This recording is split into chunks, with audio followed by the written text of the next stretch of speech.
under the sun, gonna have big fun on the bayou.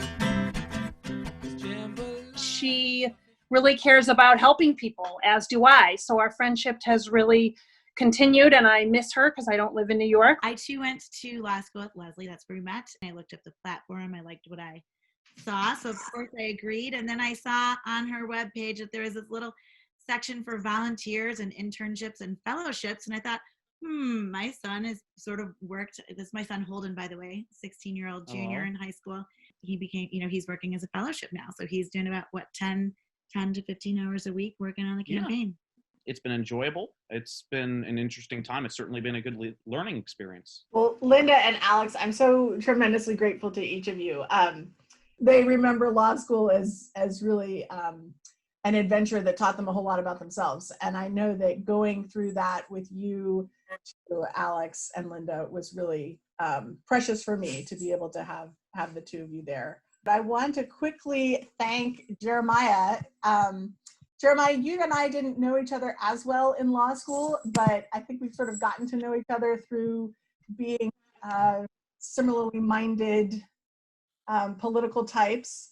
But you also are a musician, and the fact that you play music for children, I think, is fabulous. I think it's even more wonderful that you're willing to play your music for children in support of my campaign. I'm tremendously grateful. And Steve, getting to meet you vicariously through Jeremiah is a real treat as well. Where you stand on the issues makes Mr. Steve and me very happy, because we are people who deeply care about the environment and climate, taking care of small farmers, which is important for the environment and for climate, and we care about universal health care, which, speaking of which, healthy food lowers those costs, as you know, and things like universal pre-K, which we care about because each of us have kids in pre-K.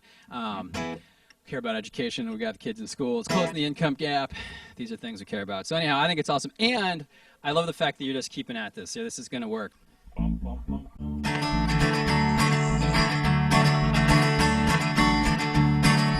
I'll do a little Woody Guthrie for you. Take my little hoe, dig a hole in the ground. I take my little seed and I plant it down. I am. Hold on. Look, Eli. Look, my friend Leslie was just saying hello. Here, hold on. I'll turn so you can also see. Eli, can you say hi? Hey. I was just speaking to the Houston Young Lawyers Association Leadership Academy this afternoon. There's a whole group of people who have donated in honor of this event, Jeremiah, because you and Steve and King Bullfrog are here playing for us. And they are not on the screen, but one of my big concerns in politics is the lack of transparency of funding. And so one of the things that I do is I disclose every single one of my donors. And I just want to give a quick shout out to the wonderful folks, Brian Trachtenberg, Taylor Hoffman, Katrina Edge. And it's fun to go down this list and remember sitting in the Green Lounge and studying together there in the library, or standing outside next to the fountain and wondering with each other whether we were going to make it through law school sane or not. But looking at these names brings back so many memories. Belinda Matthey, Courtney Hall, Matthew Adler, Bahi Akupa, Rachel Levinson, Jay Hines Shaw, Mary Clefeta, Kaz Holloway, Enimai Chediar. It means so much to me that all of these folks have decided to step in and help out this campaign. It's truly inspirational to me to know that all of us who were in school together 20 years ago are out there continuing to advance values that we all share and hold dear across the country. It's a really fun feeling. My senator is not only my Senate representative, but he's also a lawyer with a side job at a lobbying firm where he represents the same corporations that have business before the Senate that he advances legislation for, which is a really interesting way that the law plays out in New York State. And one of the things that I have pledged to do is to keep my law practice on hold so that there won't be any potential for conflicts of interest, even if they are allowed by law. I'm running this race very much on a platform of recognizing that corruption hurts all of us, not just on a moral or a philosophical level, but really at our pocketbooks and at how we're able to care for our families and advance our futures. And I think there's a real opportunity to change that.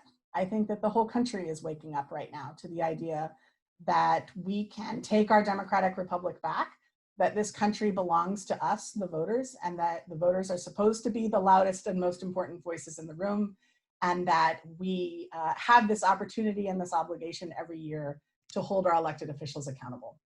And I think that if we can get folks like me elected all across the country, I think our country is going to be in fine shape. I think that we can make this a country of the people and by the people again. And I have real confidence that that's the direction this country is about to head in the next 3 or 4 weeks. So I'm really glad that all of you are here to do that with me. This land is your land. This land is my land.